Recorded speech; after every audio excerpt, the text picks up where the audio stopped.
My name is Zoe Wind, and I am so grateful to be in humble service for this event, for this community that has held me and nourished me and just inspired me in so many ways and really given me the courage and the strength to get up here and do this. Is the mic being funny or is it just how I hear it? Okay, cool. So I forgot to introduce myself last time we did a lounge, so I had to write it on my notes to remember. And just a little bit about me for those of you who don't know. I don't even know. I went to school at Northern Arizona University, and I studied sustainable communities and biocultural diversity and regenerative food systems and how do we create this world that's more sustainable. And most of that degree was on how we're totally screwed and humans are the plague. And it was so depressing that when I left, um, I just worked the earth and I just farmed and I saved every seed I could and I prepped for the end of the world for many years. And then the end of the world did not come until 2020. So I, uh, I took a little time to explore other avenues, and I ended up blossoming into astrology because I was so fascinated by humans and systems and timelines and geometries and how do I really understand how we function differently outside of culture, but just as individuals. And I'd had this vision for this space for a long time, but it wasn't quite as it is today. It took some time, and it wasn't until I came to Sedona after losing my father almost 2 years ago now. And I was so distraught, and I spoke about that quite a bit at the last lounge, so I won't tell his full story. But I did lose him in the crazy events that are happening around the world today and taking people from us and separating us from one another. And I was so distraught, I didn't really know if I could participate or how to participate. And I came here, and the people here, you here, gave me hope that it was possible and that there was a way and that there was other people with the same vision and the same light in their heart to keep going and to keep building this new earth. And that is what inspired me. And then I spent 2 months on the land here in our sacred, beautiful, beloved home that we all cherish so much. And she really brought me this vision of how to do this, because I'd had some vision of it, but it really came in from this place. And so this is really just born from here.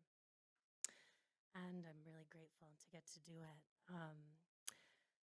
Okay, I want to thank Angela and Justin and Seventh Dimension because they sponsored this event and that is making it possible.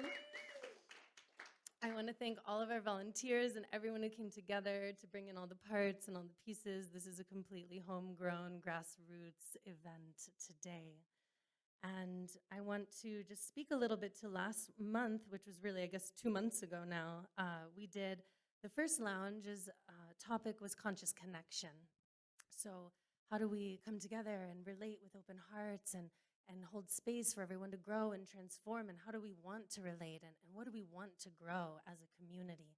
And it was so beautiful. I want to thank our speakers, River, who is a dear sister here with us. She gave some profound transmissions on grief and how we move that culturally, how we hold that with ritual and ceremony, and the importance of having ritual and ceremony that we create consciously to hold us in our challenging times, which for sure will continue to come as a part of life.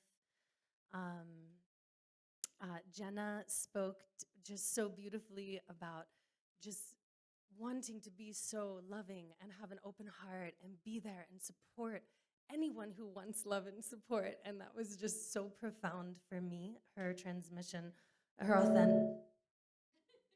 authentic transmission on love. Lionijah, dear brother, who many of us know, was calling forth humility and support in times of needing atonement and forgiveness when we make mistakes, when we see that we need to grow, and how do we accept and open our hearts to people changing and let people change, right? How do we support each other in this process? And Sarah, our Amazon warrior, standing up for our community and creating systems for addressing conflict with love and integrity. And I just wanted to give a little homage to some of that beauty that came through. Last month, we had some lists, and we'll do this again. And I just wanted to share, just to weave them forward. We had a list of community values, and I'm going to read them to you. You don't have to try to read them. Oh, thank you. Okay, beautiful. So community values. This list will continue, and this will probably be at every single event. We'll be going deeply into the power and speaking about why do we need community values, right? Not that nobody has any ideas, but we're just going to be brainstorming it.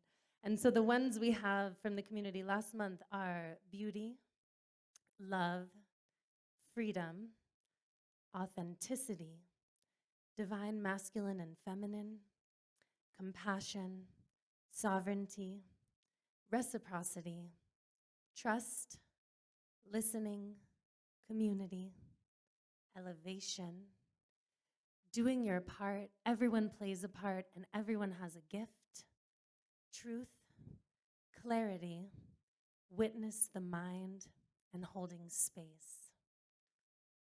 Thank you, Jessalyn. And so just having this space to reflect, like, what do we value as a community? What do my community members value? Some of these things, they might, be our priority, but someone else might have other priorities in their value systems. And so just as a space for holding that, which is really what the Metaphysical Lounge is about, right? So this is birthed out of, the seeing and witnessing of this massive separation that we're all so aware of, right, in the world today. And how do we come back? What allowed us to become so separated in the first place? Like, this is what I want to brainstorm. How do we safeguard against that happening again as we create new culture, as we refine and cultivate our consciousness, which creates reality? Or so that's what we're starting to say and believe, right? If this is true, then how do we so consciously cultivate what we're believing and keep questioning it and keep refining it so that it's becoming what we really want? And our values are our guideposts towards this, right? And like, I often work with making lists of my values, but over time, they will shift what's at the top and what's my priority. And that's often a reflection of what I've lost, right? Or what I've experienced that allows me to be like, oh, wait, I value this. Like, I couldn't value it this way until I really lost it, And I think we can all relate to that. So there's a quote I'd like to share from Daniela Meadows et al., and it says, "Vision without action is useless, but action without vision does not know where to go or why to go there. Vision is absolutely necessary to guide and motivate action. More than that, vision, when widely shared and firmly kept in sight, brings into being new systems." And I'm really interested in new systems. I'm really interested in new templates and new blueprints for this new earth. I'm not so interested in recreating the past, and I don't think anyone here is, otherwise we wouldn't be here, right? So how do we really do that? How do we create a whole systems thinking community? How do we stretch our minds and expand us into the earth and up into the heavens simultaneously, integrating both our primal beings and our celestial selves in through the heart and honoring both? Well, it is said that what we truly have today is a crisis of perception. And in updated leading life sciences today, it's no longer considered that the driving force of evolution is competition, but in fact collaboration, right? And so we've been making that shift gratefully, I think, as a whole in many ways. And so what we find in natural systems is they do a few things. They create increased diversity.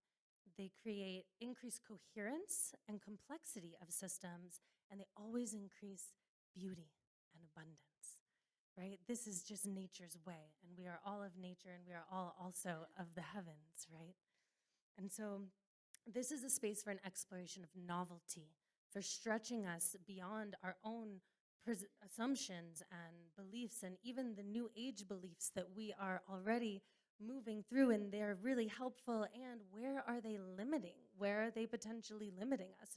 And where do we just want to question? Where do we want to learn to ask the right questions? So this is a space for novelty to emerge. Oh, I'm like totally reading the wrong. No, I'm not. No, I'm not. Okay, good. Okay, I have a few quotes that I wanted to share.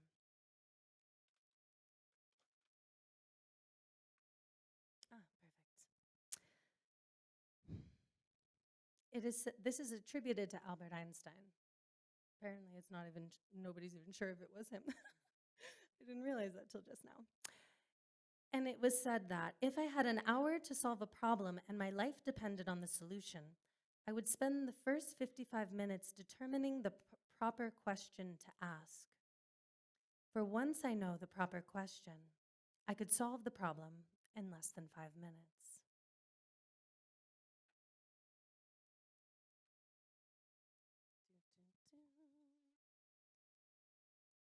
This is where mic stands are really helpful.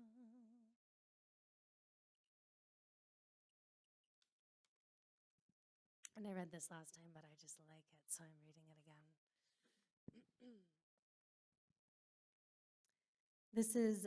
This is from Designing Regenerative Cultures by Daniel Christian Wall, highly recommended, and has been a really helpful guidebook for me in this endeavor. And so it says, where is this life we have lost in living? Where is the wisdom we have lost in knowledge? Where is the knowledge we have lost in information? What life have you if you have not life together? There is no life that is not in community. When the stranger says, "What is the meaning of this city?" do you huddle close together because you love each other? What will you answer? We all dwell together to make money from each other. Or, this is a community. Oh, my soul, be prepared for the coming of the stranger. Be prepared for she who knows how to ask questions. And that's T.S. Eliot. Always profound. So this is a space of questions. No one on this panel, not myself, not any one being here has the answer to any of the questions or the topics that we're going to be discussing tonight. The intention of this space is never to make anyone an authority. It's never to say that this is the way or the right way. We are simply offering some juicy conversation, some questions, some inspiration to move us in this space. And then we will break and we will, as I've been saying, we will party with a purpose. Right? We will do the things that are culture. And I'm using the definition of culture as what we share. Culture is what we share. The topic tonight is sovereign consciousness. So within that, how do we remain empowered to choose our own truth, to find our own truth, to discover what that is, to even find ways to hear it? Because sometimes it's really hard to hear. And sometimes we think something's our truth, and then we find out later it was a program running in our head, or it was actually mom or dad or some teacher. And it takes some time, and this is a process. And how do we remain humble as we do this? How do we remain compassionate with one another in our own processes as we do this? How do we support each other in finding and speaking and expressing our truth, even if it's a little shaky? Even if it's a little shaky. I really believe, like I know everyone here does, or we wouldn't be here, that a more beautiful heart, a more beautiful world that our hearts know is possible. We've all seen it. We all have pieces of this vision. No one person has the whole vision, and I think that's the supreme mistake of the past, right? Some group of founding fathers that decided all the values and all of the rules for everybody, and now everybody sign, and there goes your power and your sovereignty, right? I mean, these are the foundations of where we have a lot of our issues today. And I really love this quote that speaks to this in a really profound way. A genuine, profound, and lasting change for the better can no longer result from the victory of any particular traditional political conception, which can ultimately be only external. That is, a structural or systemic conception. More than ever before, such a change will have to derive from human existence, from the fundamental reconstitution of the position of people in the world, their relationships to each other and to the universe. If a better economic and political model is to be created, then perhaps it must derive from profound existential and moral changes in society. This is not something that can be designed and introduced like a new car. If it is to be more than just a new variation on the old degeneration, it must above all be an expression of life in the process of transforming itself. A better system will not automatically ensure a better life. In fact, the opposite is true. Only by creating a better life can a better system be developed. And we could pick that apart. Maybe we don't agree with every word in that, but that's really what's in my heart for this space. Like, let's come together and just create and enjoy each other. And then from that, generate whatever new system, living system we can, because I think this is a time for living systems. This is a time for systems that adapt and grow and change just like us, that meet our needs, and that can, a culture and a philosophy and a system that is there to support us as our needs change, as what we're facing changes, as it very well will change, right? It's the only guarantee in life other than birth and death. So I don't know if I need to keep reading a million quotes, even though I like them.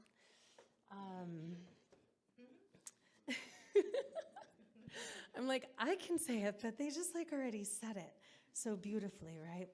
So let's see if I have the right one. Yeah. So the Navajo, or the Dene of this land, describe their traditional way of living as the beauty way. To them, living in right relationship with the earth is to walk in beauty. And their saying is, if you walk in beauty, if you walk into the future, walk in beauty. The way to walk in beauty to them is to witness the one in all and the all in one. It is a path of appropriate relationship to self, to community, and the earth. So sovereignty in this space is not about or affiliated with any movement, even though it will certainly support many of these things. I kind of think of this space as like the pre-political space in some way. This is where we like come to the things that we want to take into further systems, right? This is where we birth those things. And so in order to cultivate a personal philosophy, we must learn to keep questioning. Is this working? Is this working? For me, I always ask, for my truths, one, if it's causing suffering, it's not my truth. I just am not into it, right? I don't want to suffer. So this is one of my philosophies. And if it feels like it's not giving me the life I want, is it producing what I want in my life, is the other benchmark I have. And we're going to explore this with the panel tonight. So how will the questions we choose guide us and affect the world we will end up experiencing and co-creating in the process? This space is to expand and cultivate our ability as natural systems thinkers as well as higher elevated thinkers, right? So, but like all innate capacities, this talent has to be understood and cultivated. We're like, okay, I'm nature, so everything I do is just nature, right? And so therefore it's good, right? Or it's right. But I don't know that this is always true, right? Just like children need to be guided and cultivated through their primal urges, through their learning and miseducation and miseducation. We want to cultivate this skill. So this space is for cultivating that. It's for growing that. It's for asking. It's for questioning. It's for playing. It's for laughter. And so we're gonna move through a series of questions. God, I have a lot here. I'm not going to speak to all of that. We're going to move through a few things, but on the topic of sovereign consciousness, I've been really looking at so sovereignty, as I'm defining it in this moment, is self-rulership. And the original definition from Webster is like supreme power over and hierarchy, right, and rulership. And it was really, sovereignty was really for the king or queen or monarchs, right? And we're really taking that back with some of our social movements. We're taking that back with even like very complex ways of separating from the state. And these things are amazing, and I'm so interested in them, and we may touch on them tonight, although that's not the primary point. But all of these are a part of it. And I've been really analyzing like what leads us to lose our sovereignty. How did we even get here in the first place, right? And a lot of that was what I was contemplating when I was in school. To begin with, like, what happened to America? Like, I don't understand how consumer culture just like, that's not a culture. Like, I was raised Italian American, and like, it was like very strict, like who we were and where we came from, and like how you ate dinner and how you twirled your pasta was very important, you know, and like how you even sprinkled the cheese, and like, I mean, it was very serious. And like at the same time, this gave grounding, this gave sense of identity, and it was beautiful. And at the same time, I'm evolving and updating lots of those things. Like, I don't even eat gluten anymore. Sorry, Dad. Forgive me. But I twirl my pasta. So I've been looking,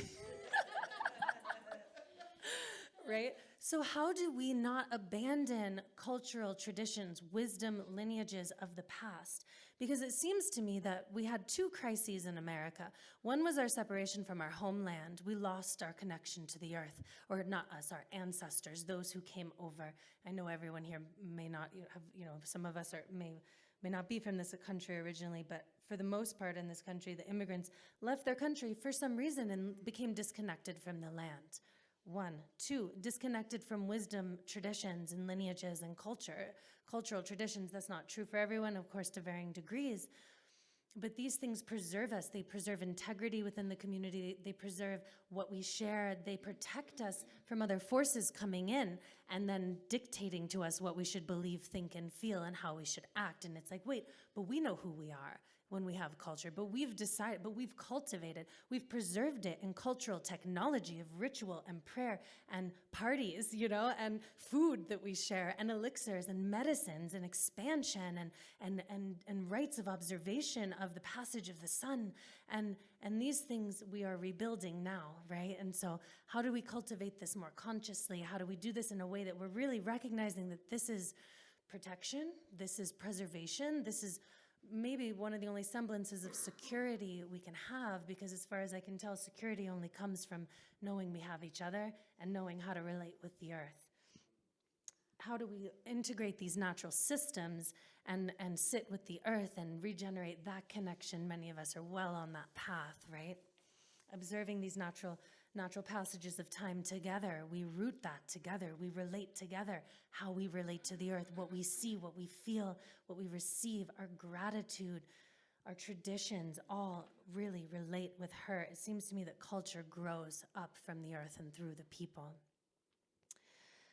The other one is that we have this split between being physical beings, primal beings, and highly spiritual beings, right? Like we have these eternal souls. And I had this great conversation with one of the brothers here last night about this that was so illuminating. Like we are both these eternal souls, as I guess that's an assumption we can question for sure, but this seems to feel true, I think, for many of us.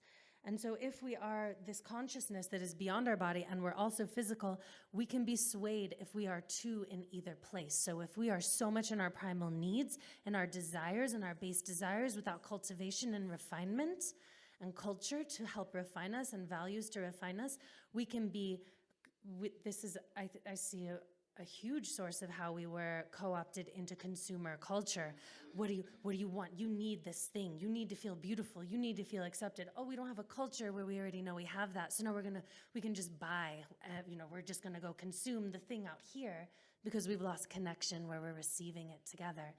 And the other is if we're so bypassing into these higher spiritual truths and we've left our bodies and we've left our connection to one another, then we can be co-opted into political ideologies and religious ideologies and these bandwagons of thought and belief without remembering to question, because we're so seeking an answer. We're just so seeking something, right, to give us the answers. We don't have to think about it. And this space is for thinking about it. And this space is for cultivating it.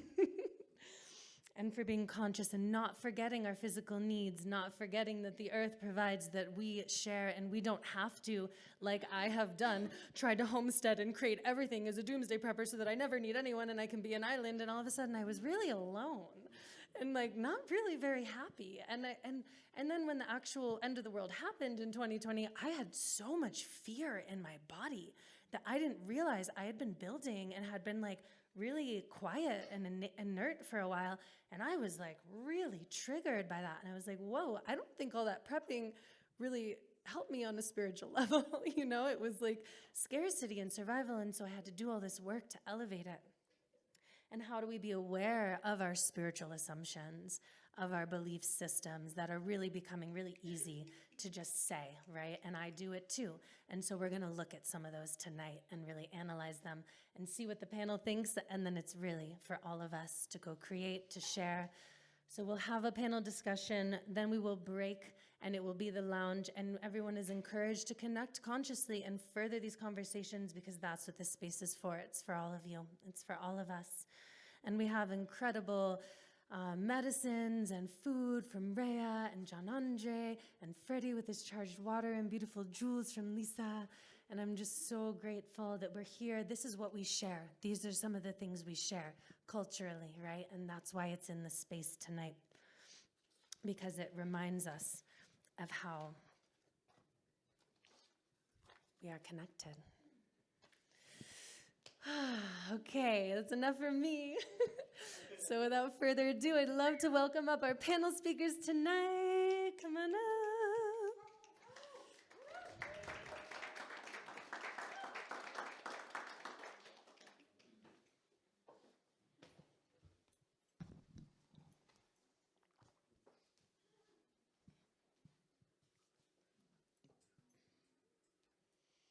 All right, so I just want to introduce our beautiful panel, brave, courageous souls here to share and infuse this space with new questions and insights and perspectives. I will begin with Viola Rose, right next to me. Viola Rose is a certified teacher of Drumbelow Melchizedek's School of Remembering and facilitator of Awakening the Illuminated Heart workshops. Viola is also a musician, vocalist, and sound healer. And this sister reached out to me in response to my sharing this event with so much passion and desire to just share and be a part of what it means to be sovereignly conscious through your cultivation and the practices and the way you teach that. And I'm really excited to have you share your wisdom tonight.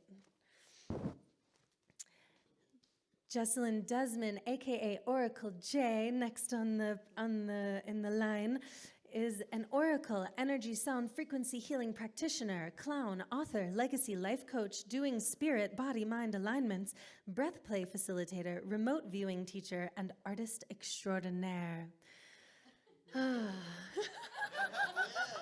Yeah, baby. And I really felt inspired by how Jessalyn expresses herself with so much authenticity and rawness and just like not caring what other people think. Like it's just such a like, this is me and I'm gonna be me in any moment. And that really inspired me to ask you to be a speaker on the panel of Sovereign Consciousness, because I see you creatively expressing yourself so beautifully. And Thank you. And I do care what people think. Yes, but it's not to my detriment or to my okay, yes. Thank you. Yeah. Thank you. But I care for you guys. Yes. In a way that inspires me to not conform myself. Let's put it that way. Grant Ellman. Oh, okay, yes, sorry. Grant Presence is a multi-instrumentalist, producer, and artist from Oregon. His recent single, Scam, broke 55,000 hits on YouTube and was censored from Spotify within a week of release. I love it. Grant, I didn't know that, that's awesome. Grant is fiercely devoted to his mission of spreading freedom, truth, and love through radio quality records and captivating multi-instrumental live performances. He currently resides in Sedona and is grateful to share community with many like-hearted individuals. And Grant, your music has been so inspiring to me. The way that you stand up and you speak through that art in such a public platform is an inspiration of courage. So, yeah, just so grateful to have you here. And Lindsay Morris is our guest speaker this evening, who I asked originally be on the panel, and sometimes clarity just comes right at the right moment, which wasn't before you made the flyer, and that's okay. And Lindsay Morris is co-designer and manager of the transformational media advertising and production company Wishing Well Productions and Wishing Well Promotions, regenerative culture event producer, and dancing freedom facilitator. Lindsay is passionate about building bridges to spread solutions, connect change makers, and empower communities to live in harmony with each other and the planet. And as a dear sister with just one of the biggest, most compassionate hearts I know about, without compromising truth, I am so grateful to have you here today. And we can clap for all of them every time I introduce them. And we have one more dear brother, Juan Gato. Juan was raised in Enigma Tibetan Buddhist tradition and has studied Tai Chi for 30 years and teaches it today. Is my Tai Chi teacher, and I'm trying. And Juan has most. I should have done that earlier. Juan has one of the most infectious laughs I've ever heard. It brings so much joy. And the way that you carry these ancient teachings and this lineage while being just a modern human and just living them and just being them, walking them without always necessarily speaking them or anyone even knowing that you have this tradition really inspires me. And I'm really excited to hear your insights tonight based on all your experiences and knowledge. So let's give a round of applause for our panel, their courage, their beauty. All right, I'm gonna really get tired of holding this mic. It's okay. That's okay. So, I don't even know. Okay. So I want to begin with the most basic of all questions, because if we don't define our terms, we don't actually know what we're talking about, right? So I am curious what sovereignty means to our panel. I define, well, let's start. Webster, who we don't really care about, but just so we know, defines sovereign as possessing supreme or ultimate power. It comes from the French souverain, meaning existence as an independent state, authority, rule, supremacy of power, and rank. We're still literally reclaiming this word, right, back from monarchies and power sources. So I am defining sovereignty as self-rulership and personal responsibility.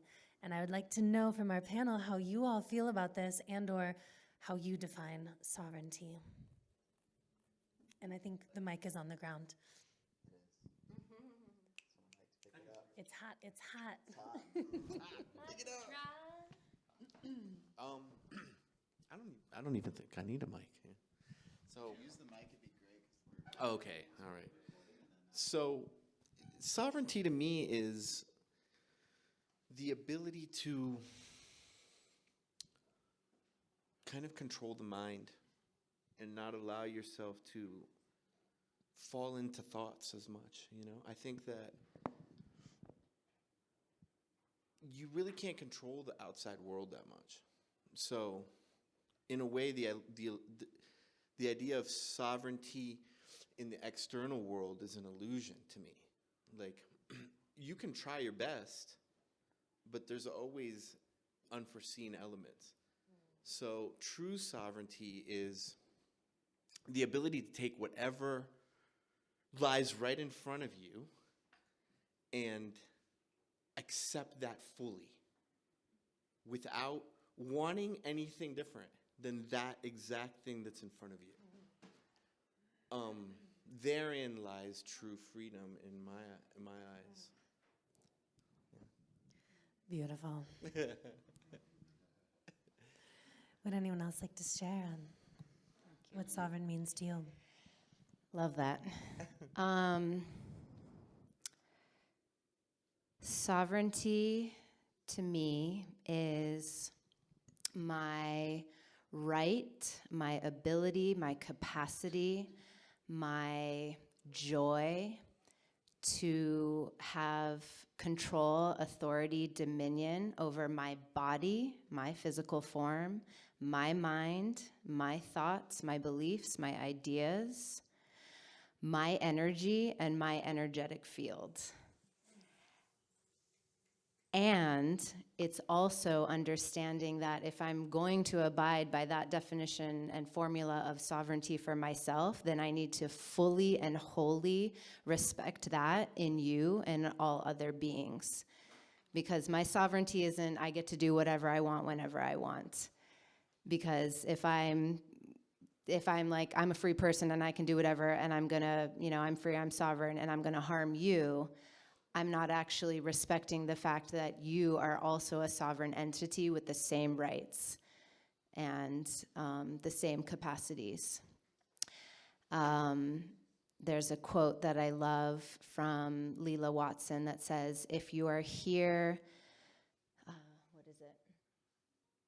If you're here to help me, you're wasting your time. But if you're here, if you've come because your liberation is bound up with mine, then let us work together. So it's, this may come up again, but it's inter-sovereignty. Our sovereignty is inherently bound up together. I need to respect myself as my own authority, and I need to simultaneously be respecting all other beings and entities, and then we can actually rise up together into this higher order of freedom. Thank you. Yes, I think Zoe and I kind of came to that definition together of self-ownership and full personal responsibility, so I definitely second that. I think that sovereignty is taking full ownership of oneself, ownership of the physical body, like Lindsay was saying. This is my body. I own this physical vessel, and also the respect for other people owning their physical vessels as well, and that knowingness that we are fully responsible. But beyond the physical vessel, knowing that I am wholly responsible for all of my actions. I'm responsible for my frequency. I'm responsible for the space that I hold and the energy that I hold, and I'm responsible for how that affects the entire cosmos and how that ripples out and affects everything. And I think that from that definition of sovereignty, of full self-ownership and personal responsibility, then we can get to a place of freedom. I think I would kind of define freedom as what Juan was saying about like being fully in joy with what is, being fully one with what is. And I think that can only come from us being fully responsible and fully sovereign and fully owning ourselves and the consequences of everything that we do and create. Beautiful. Yeah, I feel that in order to have true sovereignty, you have to be a truth seeker, because there's always more than one truth. And then we were talking about big capital T truths and then little t truths. And so my quest is really about seeking the truth. What is the truth? Which means that you have to break down all of the illusions and, again, take responsibility. And then also, in all beings, being free, it's all of us, or it's none of us. It's not a you three over here because you guys look cute, you guys are gonna win, and then you guys over here, you guys still look cute, but sorry. No, it's either we all are doing this together and we all rise up together, or it's none of us. It's not, we are the same, and really coming to that truth. What does that look like for you in your life, and how can you get even truer to your more core essence of what purpose and what your passions are? And then being able to stand firmly in that. And I love what you mentioned before about taking responsibility and not harming another individual. Like, that's important, because it is all of us, or it's none of us.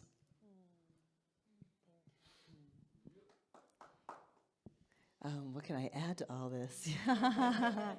So to me, sovereignty is freedom. You know, they are one and the same, and just the word freedom and the word sovereignty, just light me up. And I think that for me, sovereignty, it means that I am free of my own self as well, from my traumas, from my conditioning, from all the things that keep me from being a completely authentic being, walking in the world connected to my highest truth. And that is sovereignty and freedom. And so that I'm not responding to things through what has been taught to me or what my own wounds and traumas are. So it takes a lot of self-work and reflection, and also the process of individuation, so that we're not automatically reacting the way that we're taught to in our culture. So it's a huge process to get to that place where we are free to be authentically ourselves. That's the biggest piece. And I also want to echo what I've been hearing as well about when you are truly in love with the idea of sovereignty for yourself, you're automatically in love with it for everyone else as well, for all living beings, because otherwise it's just selfishness or anarchy in a way, right? I can do whatever I want. But when you genuinely love the concept of sovereignty, you want it for every other living being, the animals, the humans, everyone, the children. And so it's a big, like you said, it's all of us weaving together. So I just wanted to add into that as well. Thank you, thank you. And just springboarding off of that, does anyone have a story or an experience to share where you felt like you realized, like, wait, I'm not sovereign. Like, I've been reacting this way, or realizing a trauma pattern, or something that you had to process and move through to find and touch more deeply that space of freedom, like something significant that taught you that, maybe that first taste of real freedom within yourself.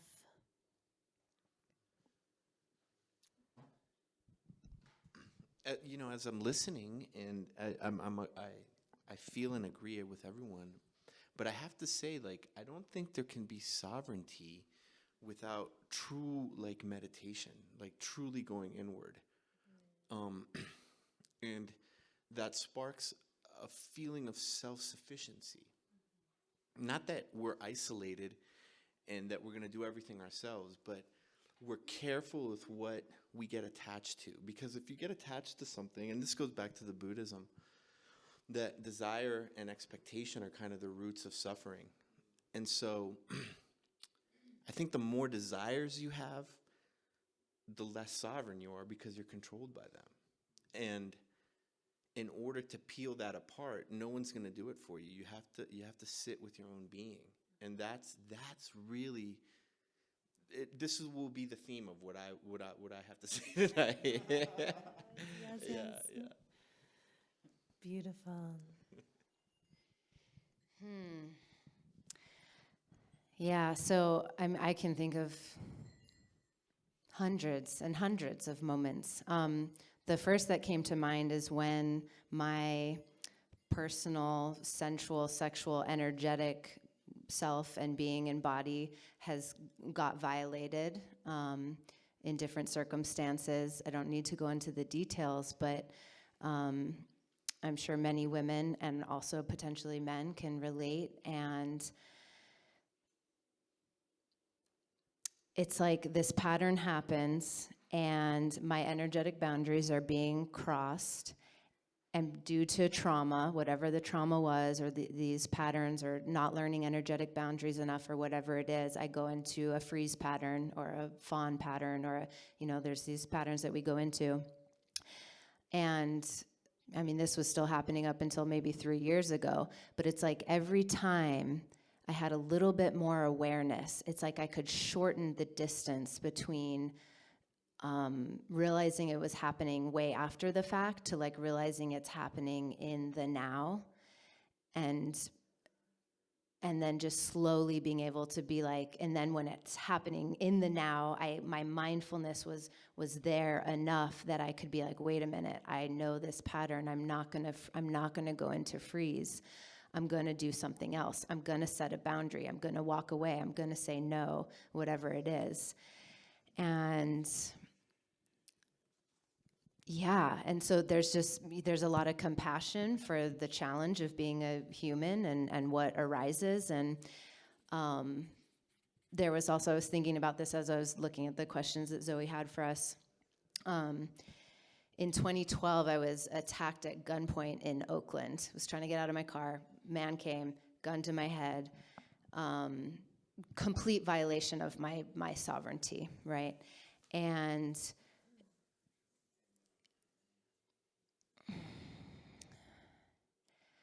we could get into definitions and ideologies of like, well, did I create that because of my frequency, and did I, these actions, and or am I not a sovereign enough person because that happened?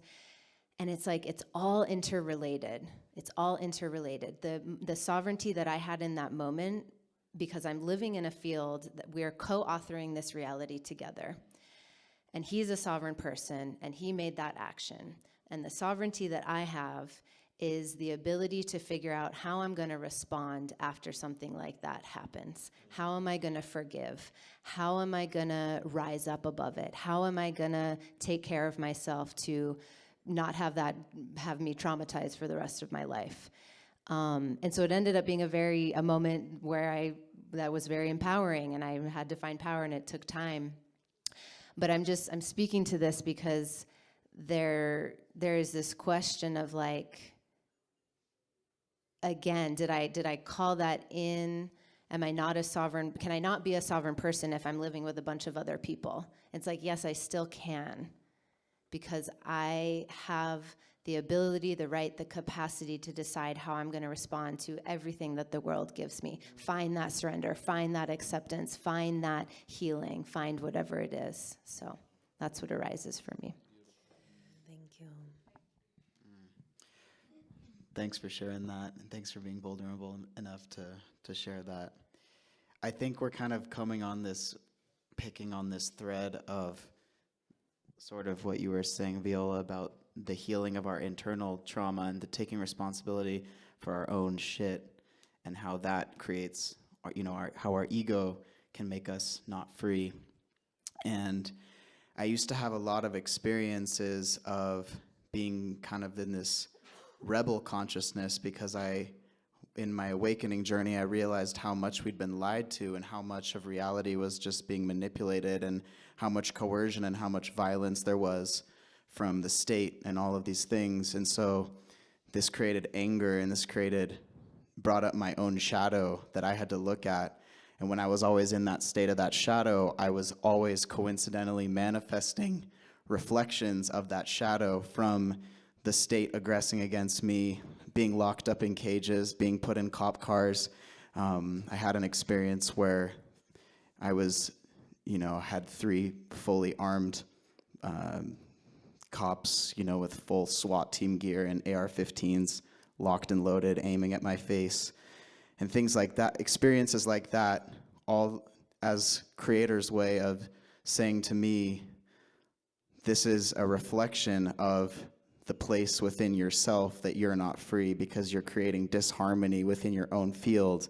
And then that lack of sovereignty, that lack of ownership of your own shadow and your own wounding, is then just reflecting back through all of these experiences of other people aggressing against you.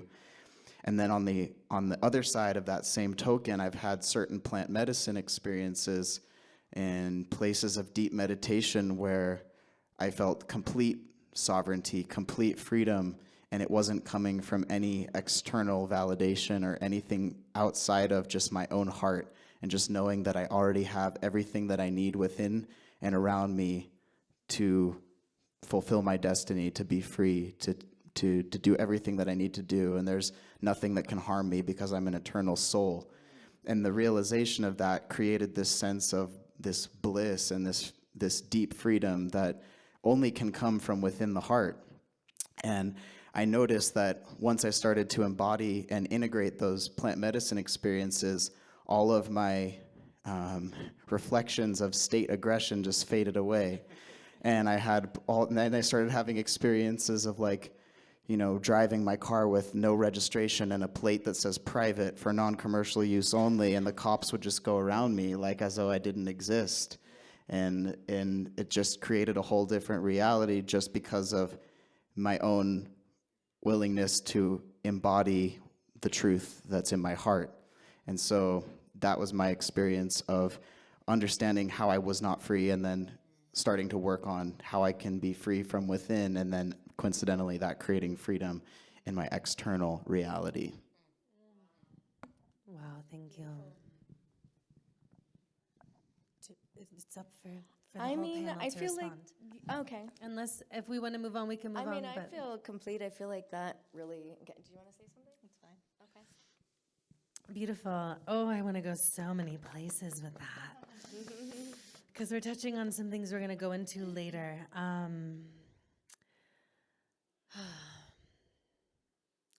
Do we want to move into tools and ways and methodologies that we found are successful? I mean, we just touched on some of them, but what do we do when we discover, like, oh my God, I'm not sovereign? Like, oh my God, I'm subscribing to this belief, which is just not working. Like, first of all, like, how do you see it? Sometimes it's just becomes glaringly obvious in our evolution.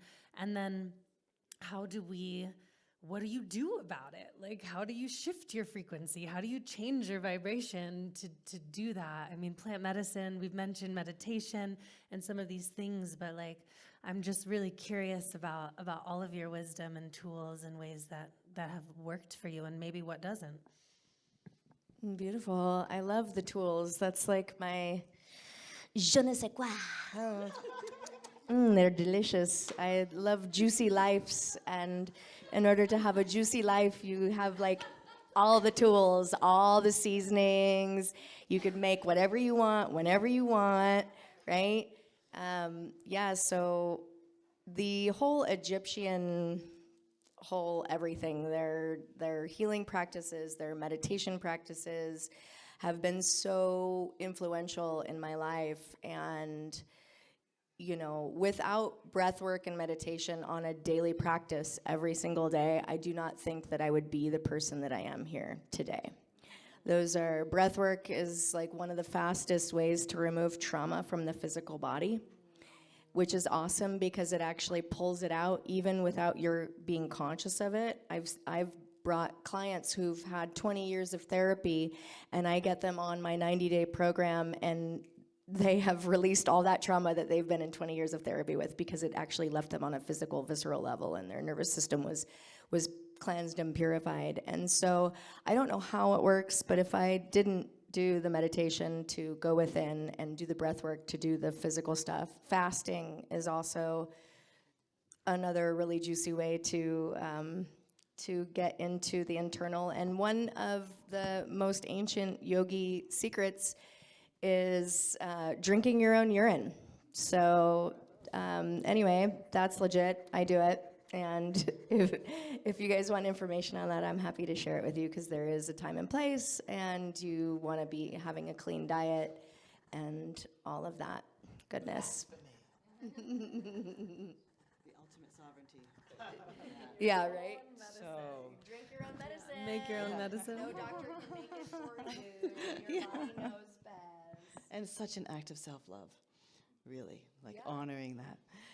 So I wanted to share that tools that I utilize and have worked with for over 10 years is from the School of Remembering, because we know all this stuff, we're all just remembering, but that we have everything that we need inside of us. You know, that completely lines in with sovereignty, but if we can remember that and develop and get the tools activated so that we know that we have access to the unified field, to the quantum everything directly through the portal in the center of our heart, right? Then we can pull anything that we need from that place.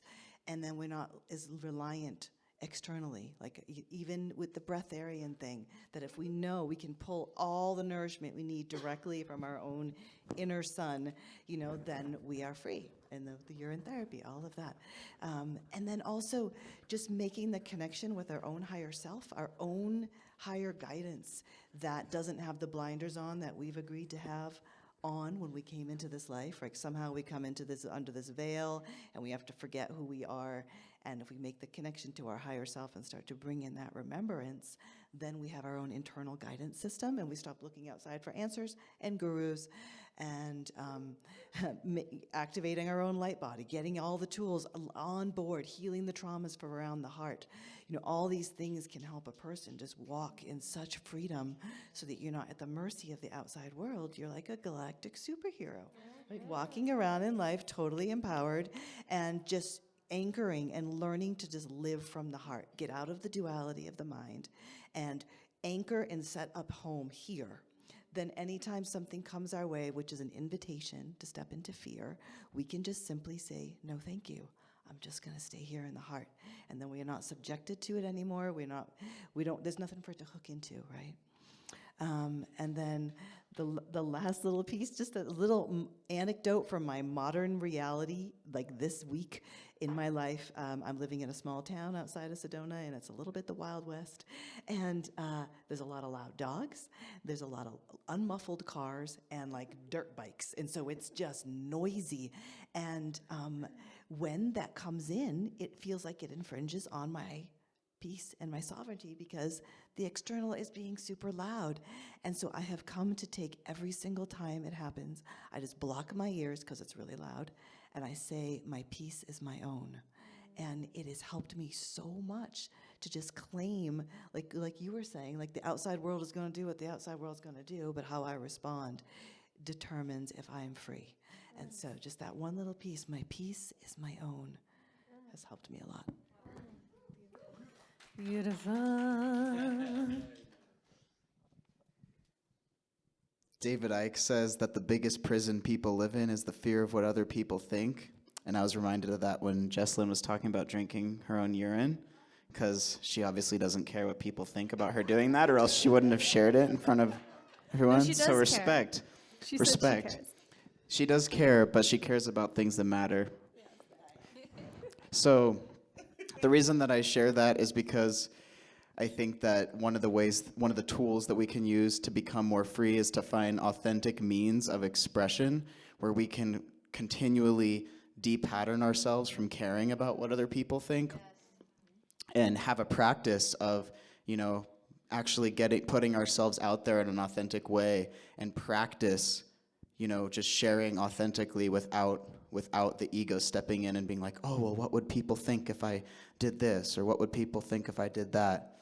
And so, yeah, that's just, for myself, it's been music and sharing music publicly. And I think a lot of people here, one of the reasons I'm so inspired to be in this town is because so many people here looking out into this audience and at the panel, like a lot of people are doing that. They're sharing some authentic form of expression with the rest of the community in a way that they don't necessarily care what people think.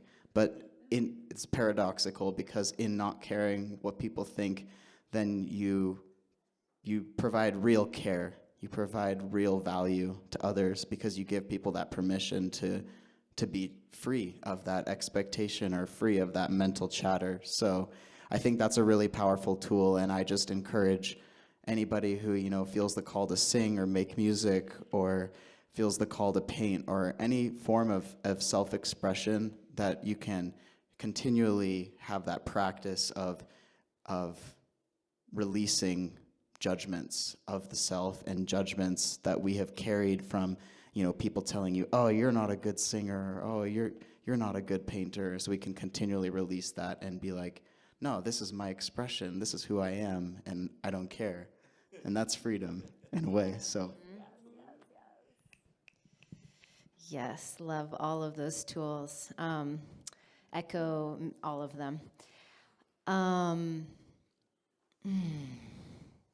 have a lot of tools in my magic backpack, which I'm very grateful for. I'm trying to see which ones want to come through.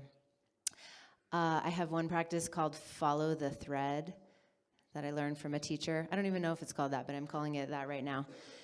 So it's like if an experience happens It's looking like what's under that, where did that come from, can I, and I know many of you probably know a lot of this, like inner child work and going back and being like, where did I first experience that feeling that I'm having now that's an old paradigm, old pattern, is not true, it's illusory, but I'm thinking that it's real, and it's keeping me from my true expression and my freedom and my sovereignty, and my self-love, or whatever it's maybe keeping me from.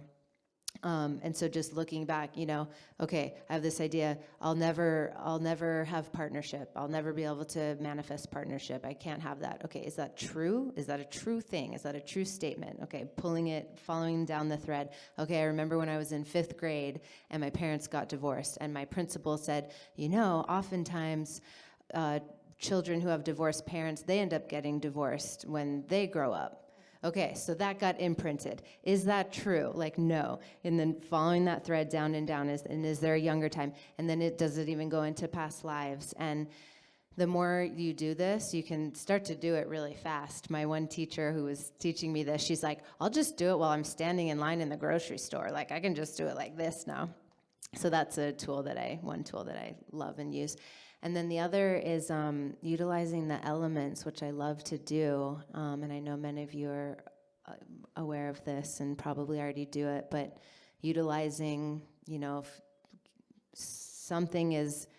there's a pattern and energy and it's not me and I'm not resonating and vibrating at my full potential self, getting in a river and letting that water wash it away, or writing it down on a piece of paper and letting it burn, or holding some sticks and asking the sticks to take that energy, that pattern, that false, illusory, whatever it is, and burying it and asking the earth to compost it. And just utilizing the elements. They're so powerful and they're here for us and they want to support us. And so those are a couple of my magic backpack toolbox things. Amazing, thank you. I was in the restroom when you asked the question, so. I was asking, like, what tools do you use when you discover something that's not your truth? Or how do you uncover that something that you've been carrying was not your truth? And then what do you do with when it? I was 18, I taught myself how to do readings with the I Ching. So I would say that one of the most important facets of my life, and probably the premier tool of my life, is the I Ching. I can't really begin to describe it right here, because if I tell somebody that's Chinese, I study the I Ching, they're like, oh, complicated. Yeah. It is. It is and it isn't. But there's a beautiful story in the I Ching. It's hexagram 36. And it has to do with one of the authors of the I Ching. He was by birthright supposed to inherit the kingdom, but his uncle got it and threw him in jail. And he was an enlightened person. And the I Ching as we know it today, well, firstly, it was just 8 symbols. Now the version that we have today has 64 symbols. Often they're linked to the 64 strands of DNA. There's a whole book on that. But it was this man who was in prison that doubled the trigrams and created the I Ching while he was locked up. Yeah, and the whole lesson of that hexagram is that so the question is, like, can you be in a cell and be sovereign? You know what I mean? If our sovereignty is dependent upon external circumstances, then it's really not sovereignty. Like, then you would say, no, you can't. If you think your physical body is the vehicle for sovereignty, then there's going to be limitations there. But he provided the best example of how to maintain that wisdom and enlightenment in the midst of the hardest circumstances.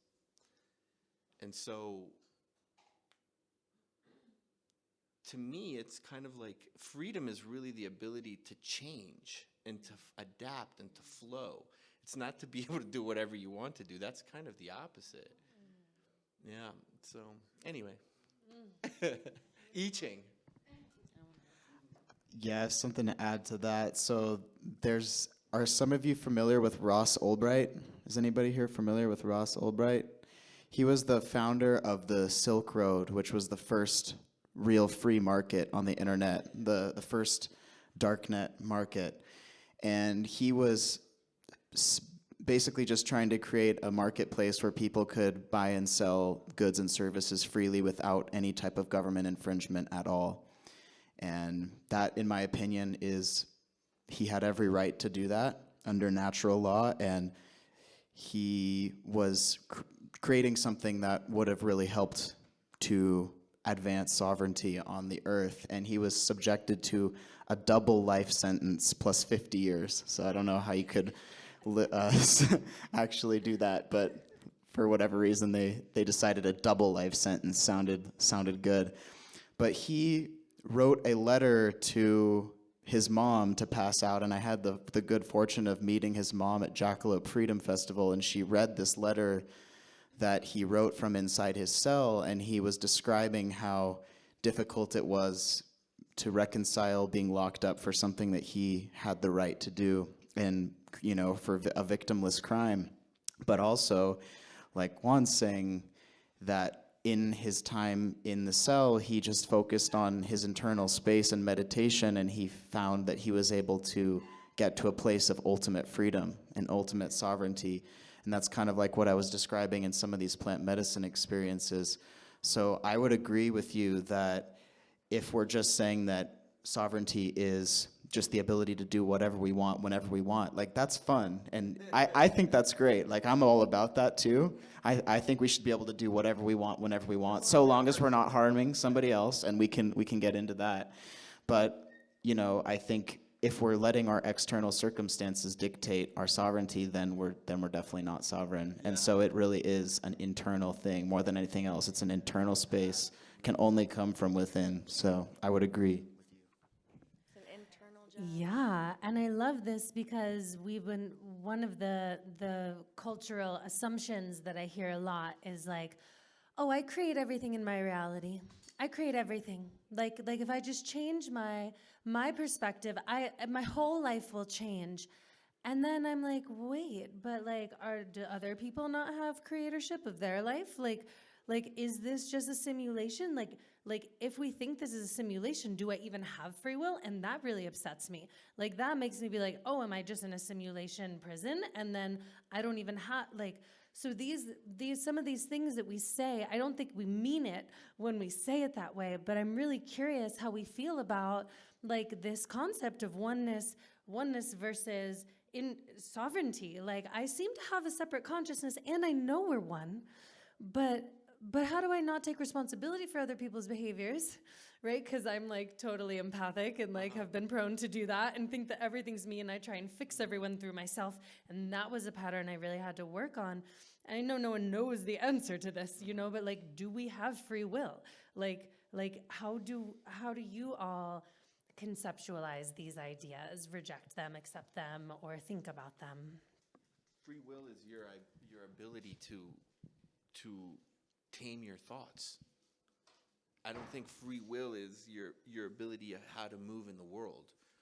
It's how you perceive and how you absorb things. So again, could you be in a jail and have free will? I think most people might say, well, no, you can't. You're locked up. But it's all about how you're perceiving your present moment. That's free will. It's difficult, though. This is not an easy thing to do. Lifelong. Yeah, lifelong. Yeah. That's a big question. I love that. I love that answer. And what I feel that I know in this moment of my evolution is that I appear to be my own little unique spark of consciousness in space-time. I am this point in space-time, this fractal of God consciousness, my own unique expression of Creator God, and each of you are that as well. I believe that I think there's layers and dimensions to it, and we could do an entire panel and lifetime workshop on this, but within certain amount of time space, I have this sphere of influence and this sphere of impact that is me as Creator God being in this unique expression. And within that, I have some free will to do some things, to express some things. I think there are higher and higher and higher levels and layers in which there are these greater divine patterns within the universe that I actually can't go against, because they are massive divine patterns that are bigger than me. They are the synergistic energy of all of us. And so I think it depends which layer and what level and what you're talking about, whether you have free will. And yet I totally agree with you that it's like we always do have this ability to have the perception of how are we going to perceive this? You know, am I perceiving that I'm in a prison, or can I perceive that nobody can own and claim and imprison my indomitable soul that will exist for all time?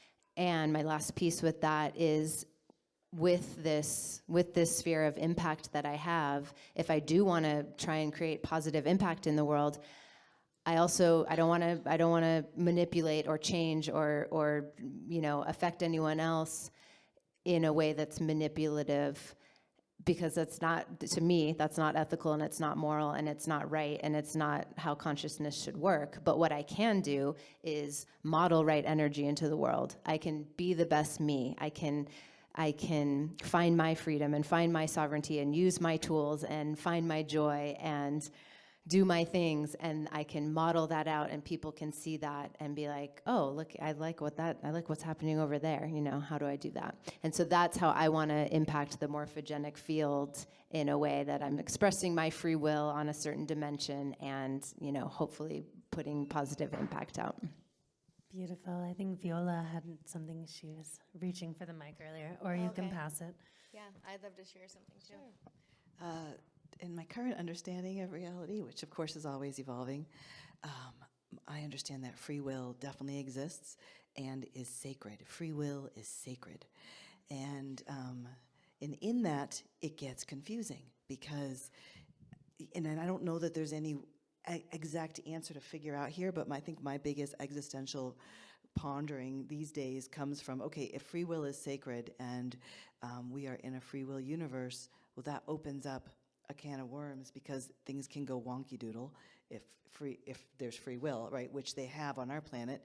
And so, things appear to be messed up, and that maybe hostile forces have taken over this planet a long time ago, or whatever the story is.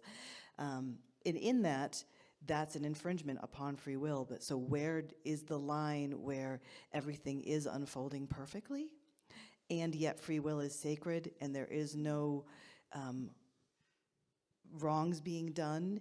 And yet I think that there is. I think that there can be a place where they both exist, because if we agree to participate in this free will experiment that we're all in together, there are somehow some agreements we must make that in that we can be infringed upon by another's free will.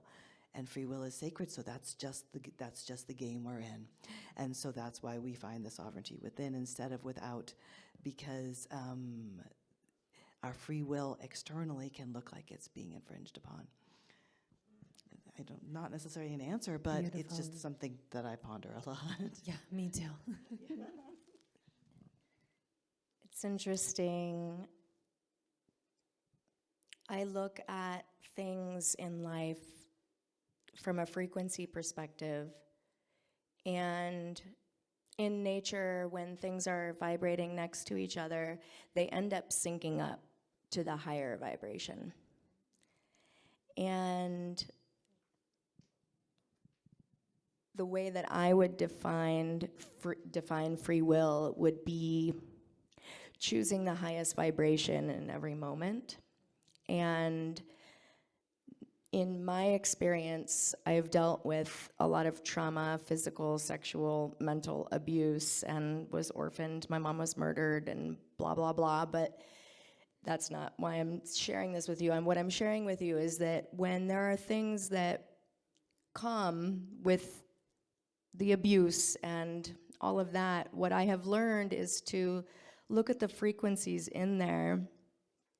And when something is very discordant, it's because there are 7 to infinite amount of positive frequencies and gifts, I'll say, that come from each negative experience. In fact, the most traumatic experiences that have ever happened to me in my life have provided me with the most gifts. And so it's about what are you focusing on? Because if you focus on the trauma, you're keeping yourself in that frequency. But if you're focusing on everything that frequency like rippled out and created, there's more gifts in the deepest, darkest traumas.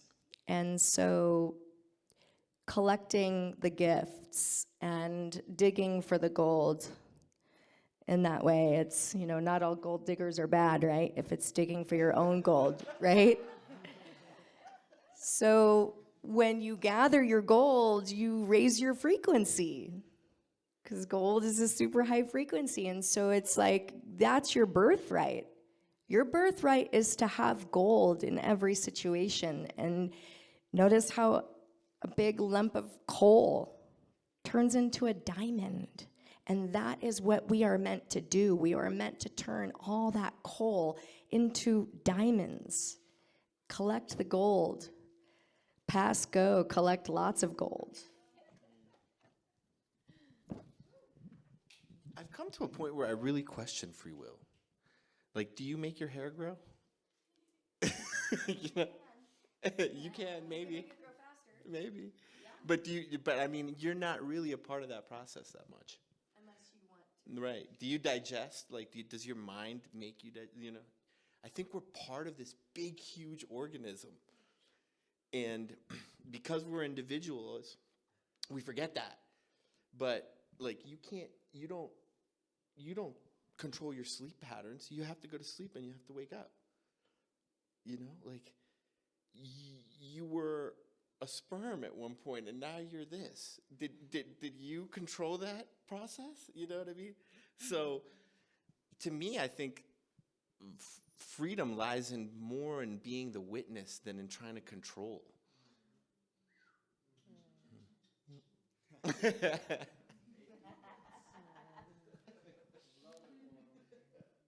I wanted to build off what Viola was saying about the free will. I do agree that that free will is a law of the universe and that it is sacred and that we do have it. And within that, I do also think that there must be, if free will is this binding, immutable law in the universe, then there must be some other binding, immutable law of what does it actually mean to infringe upon someone's free will? In other words, what do we not have the right to do? And what do we have the right to do? And I think that the reason why we are experiencing rights being taken away from so many people and people devolving in society into less and less physically free realities is because we don't have a clear definition of what a right is. What do we actually have the right to do, and what do we not have the right to do? And one of my teachers, Mark Passio, he defines a right as an action that does not cause harm to another sentient being. So if I am not causing harm to another sentient being, then I have the right to do that. As soon as I am doing something that is causing harm to another sentient being, then that action is not correct. It is not right, and it's an infringement upon this greater law. And this is kind of something that I think Lindsay was saying about there being there's greater laws in effect than what we are just here experiencing. And I think that if we're to define what what is a right and what is a wrong in an objective way, we have to have clear terms of that. So I have something in my notes here that I want to share because I think it's really critical as far as defining what the actual transgressions against natural law are, the transgressions against somebody else's free will. So Mark Passio defines them as murder, assault, rape, theft, trespass, coercion, and lying. And all of those can be boiled down very simply to taking something else from somebody else. So these are very, very simple laws that are in effect universally. This is just my belief. And you can take this or leave this, but I think that sometimes these universal truths are really, really simple. And so all of these can be boiled down to just not taking something from anyone else. For example, murder is taking without just cause the life of another being, which does not belong to you. Assault is taking without just cause another's physical well-being, which does not belong to you. Rape is taking another's free will sexual consent, which does not belong to you. Theft is taking property, which does not belong to you. Trespass is taking security in another's dwelling place, which does not belong to you. Coercion is taking another's free will, which does not belong to you, as you were saying, Viola. And then lying is taking another's ability to engage in informed decision-making, or taking the truth, in other words. So I just wanted to put that out there because I think if we are to, I agree with Juan's perspective of, like, it's beyond the physical, us being, potentially bound by physical constraints. There is a deeper level of freedom and there is a deeper level of sovereignty there, where we can get to a place where no matter what physical constraints are inflicted upon us, we are still free and we're still sovereign. At the same time, I think that as a society, we can choose to act morally or immorally. We can choose to make right decisions or wrong decisions, doing things that we have the right to do, which are not causing harm to other sentients, or we can choose to infringe upon the free will of other sentient beings and commit wrongdoings. And the last thing I'll say is that there's a relationship between morality and freedom. So as we choose to create more harmonious actions and taking actions which do not cause harm to other sentient beings, freedom in society increases, at least on a physical level, because we're no longer having to constrain people and force and coerce and take people's property, and rape and all of these lower vibrational things. We're no longer having to do that. And from that place, we can choose to live in alignment with a sense of freedom that then can be experienced as, like, nothing can take that freedom away, right? So Yeah. I just wanted to share that. Yeah, thank you so much, Grant. This is so perfectly segueing in, and we're coming up on in 5 minutes we'll have hit an hour. This concept of non-duality, right? And, like, as much as, like, I see that as a truth, like, yes, I see the oneness, I see the non-duality, I see that our judgments and our perceptions might be based on our human experience, and so many of us were shamed for being wrong and made wrong for so many things, and in these spiritual communities and in these worlds, it's like, but I need to know that I want to know that I feel safe from these acts, right? And I want to feel morality. And when we say these things, they don't come from people who lack morals. They come from people who are living them. But we say it, and sometimes it's like we're not quite speaking it. It's like, I don't think that there's no right and wrong either. I believe I'm a very moral person as well. I'm also okay and open to different ways of perceiving and talking about that don't use those words. And so the founders of the U.S. and authors of the Declaration of Independence wrote, "We hold these truths to be self-evident, that all men, humans, are created equal, that they are endowed by their Creator with certain unalienable rights, that among these are life, liberty, and the pursuit of happiness. And then to secure these rights, governments have been instituted, deriving their just powers from consent of the governed, which is not true.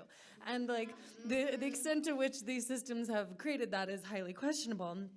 And not, but I'm very curious, you know, how we feel about these universal truths. Like what is a universal truth? What is this like these truths that like I have a right. I have the right to not have things taken from me, or I have the right to have that. Or that is, we might call these things the sacred things, right? That which is sacred, that which is worthy of protection, that which we want to cultivate and know, you know, what that is for our community and what are they. And I don't think that there are many of them. Like you listed 5, I think, right? 7. In order to have rights, you have to have somebody enforce those rights. Exactly. Well, I'm talking about community agreements. Not from the definition that I'm giving. Oh, okay. I'm just saying that those things are Internal. those things are things that are in effect, regardless of whether or not we choose to align with them. That's my opinion. Right. That a right is an action that does not cause harm to another sentient being. That is a law that's in effect, regardless of our choice to align with that or not. Right. So we can choose to. Truly believe just having a body, you're destroying tons of sentient beings. In order for us to have a first world, we need a third world. So we live in this kind of a predatory world, and then we don't want to see that. So I don't know if the answer lies in these constructs. So, you know, going back to the theme of when I wake up in the morning, and this is a teaching that recently has arrived to me in the last few years, trying to remind myself that I'm consciousness, that I'm not this body, because honestly, I don't want to kill, but I don't know how many animals I've killed.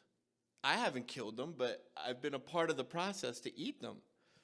So we're infringing upon thousands of animals' rights, thousands of people in the third world. So it sounds pretty, but the reality is we're eating everything. so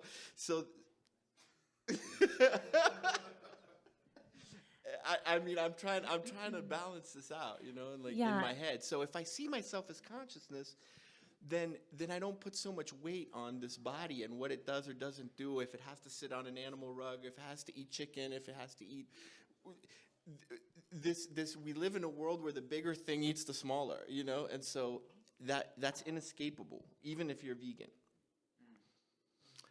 So back again to seeing yourself as consciousness. I think free will, as long as you see yourself as an individual, then there is free will, and then you're bound by those laws. But as soon as you see yourself as consciousness, then you're part of the big whole. Then you're more protected. And that might take a couple lifetimes. I don't know, maybe 100. I don't know. But we have the chance now, and that's what's like most beautiful about the Buddhist teaching of a precious human rebirth.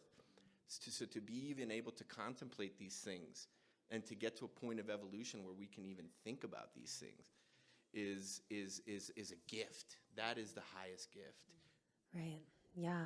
And I'm hearing what I've run into as well, where there's natural law, right? And we want to design regenerative cultures and systems where we're utilizing these systems, and yet we're not here to be primal, brutal, you know, killing and destroying. We're also sentient beings with this higher consciousness, we might say, that is evidently different than most of what's on the planet. And that's plenty questionable in certain species as well. But there is a difference in what we create and how we live. And so where is that middle ground? And really, how do we want to live? And how do we want to cultivate this space? Like today, I was having lunch with someone that's a vegan, and I offered him some chocolate, and he took it, but it was milk chocolate. I was like, it has milk in it. And, oh, no, I can't eat it. And then he kind of looked at me a little strange, and I could see a little glimmer of judgment, you know? And it's just like, we're bound by these bodies, and everyone has different needs. And I really don't think that that we can avoid this thing where we're infringing upon others' rights. We can't. I mean, I infringed upon all my meals today. I infringed upon the rights of those animals, and I know that. But I'm not vegan because I'm not trying to fight something that's beyond me. All I can do is accept their chi and make the best of what I can do with this fact, and see myself as consciousness, as pure consciousness, and not as this body. And then if I identify with this body, that's where the source of suffering comes from. And the less I do that, and then the more I can merge with the one. Yeah. Thank you. I just want to add that, yes, this is a lower dimensional realm. Everything eats everything here. It's a predatory dimension. And I think resting on that is an easy out, actually, and that we can still be committed to doing the best that we can to cause as little harm as possible. Okay, yes, vegetables have feelings too, whatever, but like the commitment to do the best that we can to cause as little suffering to other sentient sovereign beings as possible is, to me, the highest vibration to strive for. And just because we can't be perfect about it doesn't mean we shouldn't necessarily strive if we want to be really in integrity and morality and aligned with sovereign consciousness. Thank you.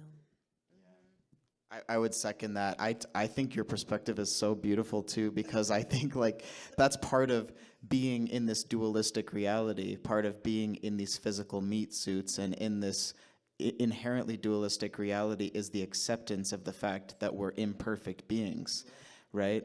And at the same time, I totally agree with you that we can also strive to do the best that we can. And in our pre-meeting, I was describing how I have gone through this process of being vegan and then not being vegan recently, and how it's created an internal conflict because I'm thinking about the harm that I'm causing animals. And I do believe that I could reduce the amount of harm that I'm causing by choosing not to consume animals, and I think that it would be possible for me to meet all of my nutritional needs without consuming animals. Maybe it would require some additional legwork, but it would be possible. The same way that if I wanted to stop using this slave device in my pocket here, you know, I know that this is a slave device, and that Chinese slave labor made this device, and that's also an action that I could take to more fully align myself in integrity with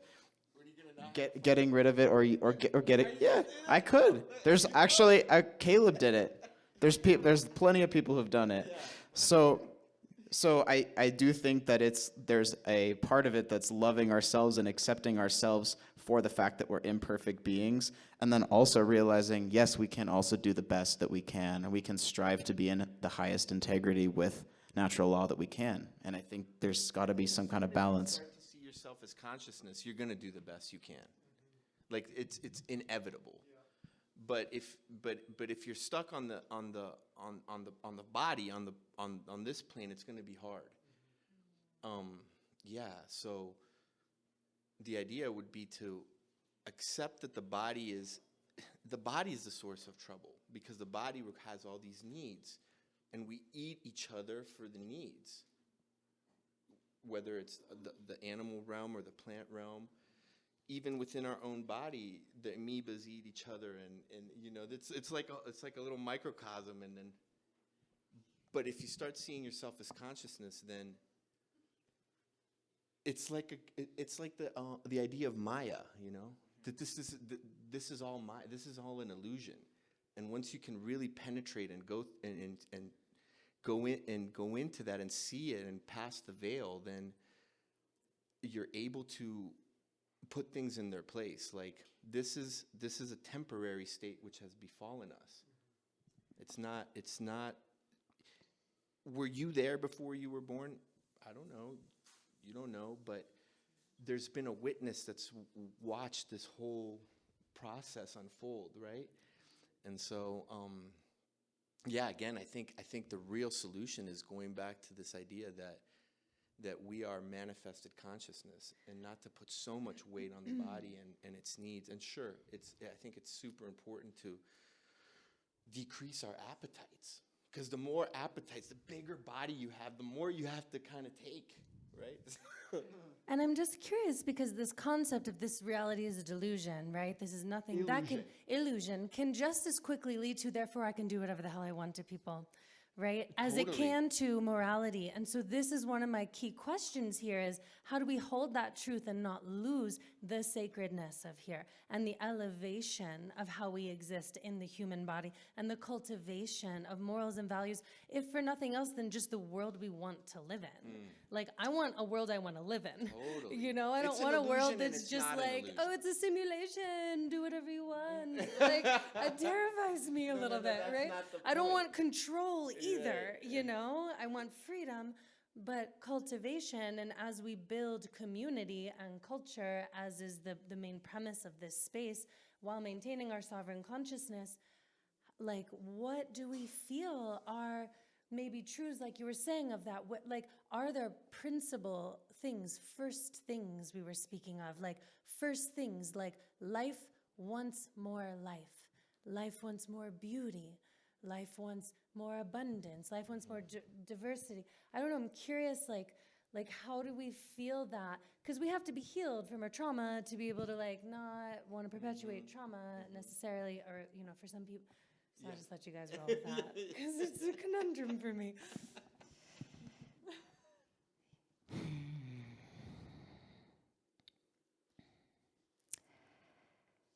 It's all the same thing.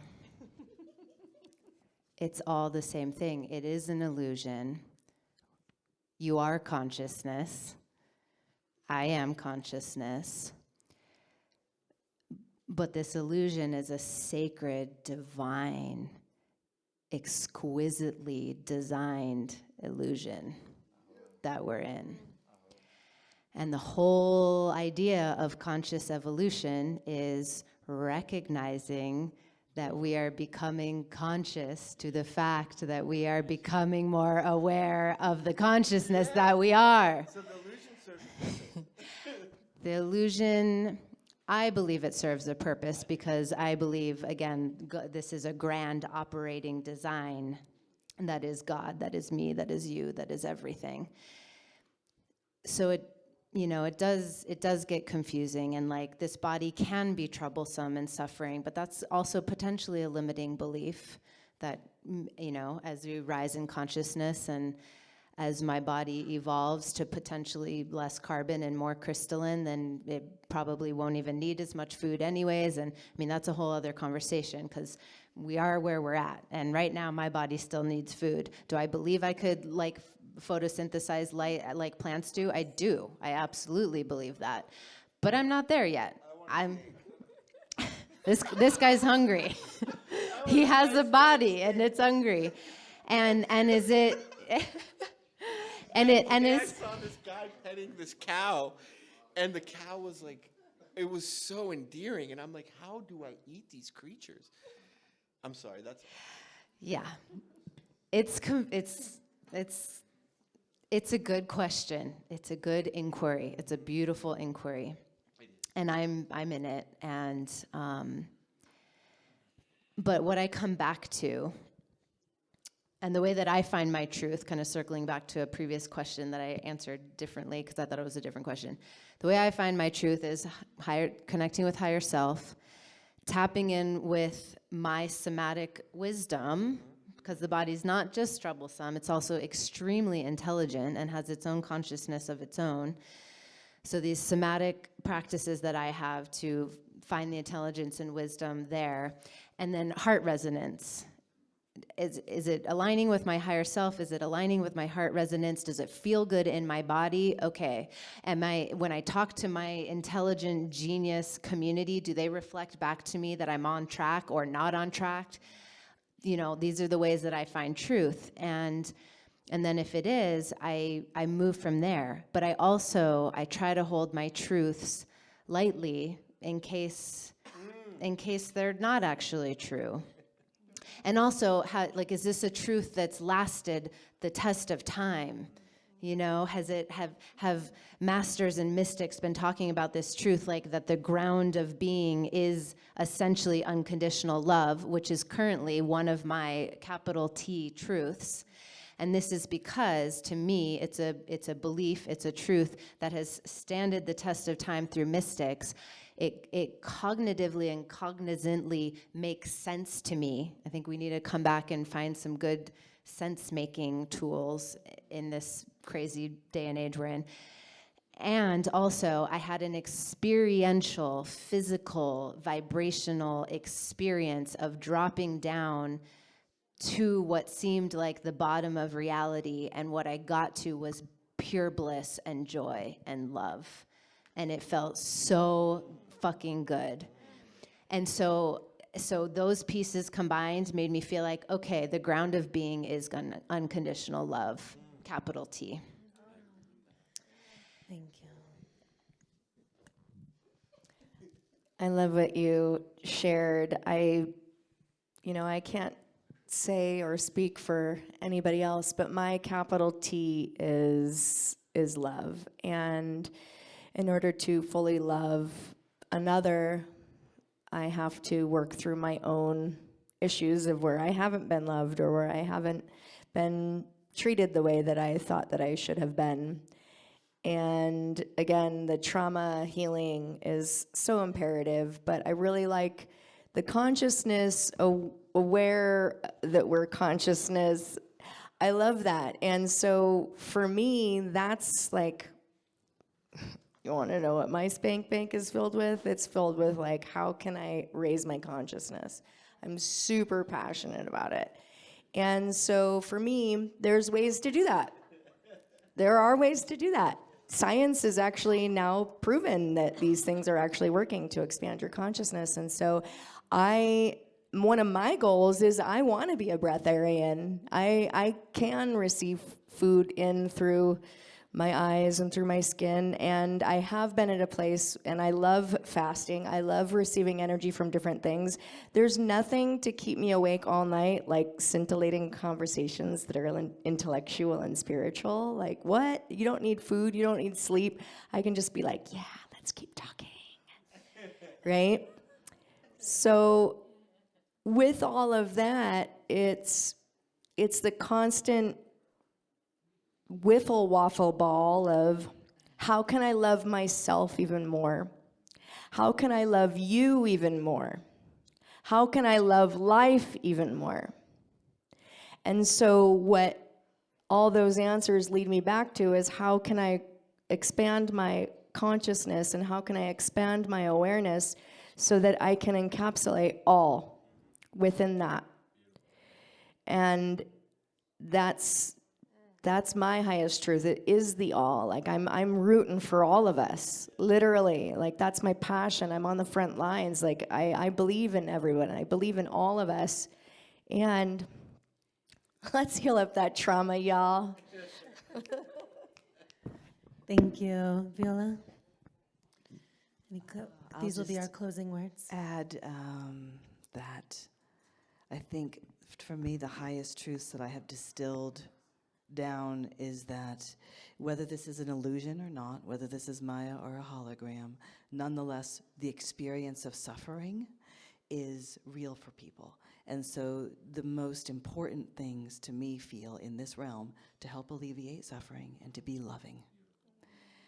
Just that. Oh, thank you.